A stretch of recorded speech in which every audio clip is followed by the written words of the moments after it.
Hello mga ka-DIY, ito nga po pala yung mga materyales na kailangan para makagawa ng HHO generator. So ito po ang reactor niya galing sa lumang AA battery. Ayan.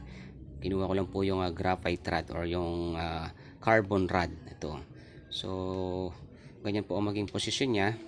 Kailangan hindi magkadikit pero mas maganda mas malapit siya sa isa't isa. Dahil lalagyan po yan ng wire dito. Hihinangan siya. Yan, sa bawat terminal ng graphite rod na yan. Kabilaan. Yan, dito. Then, lalagay siya dito, lalagyan ng distilled water. At ang hinihintay ko na nga lang po pala mga ka-DIY ay yung in-order ko online na potassium hydroxide. Yun po ang gagamitin natin pinaka-electrolyte. Pag nalagyan ito ng distilled water, lalagyan ng potassium hydroxide at susuplayan ng battery. Para magkaroon ng reaction, lalabas yung hydrogen dito.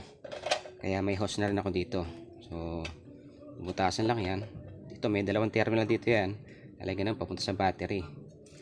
So, ganun lang po kasimple gumawa ng HHO generator. Yun nga lang po, medyo delikado po ito dahil flammable po ang hydrogen. Kaya ang hydrogen po ay pwedeng gawing fuel din. So marami na pong pagtatalo tungkol sa bagay na yun na pwede raw gamitin o gawin sa sasakyan, makapagpaandar ng mga kotse o mga motor. So siguro po susubukan ko rin yun pagka napagana ko na to. Susubukan ko sa motorsiklo ko kung kaya niya talagang magpaandar ng motorsiklo yung hydrogen generator. Pero ito po ay maliit na version lang muna. Yan. So tabayanan nyo po mga ka-DIY yung aking gagawing hydrogen HHO generator. So waiting na lang po ako sa sa potassium hydroxide sa in-order ko sa online.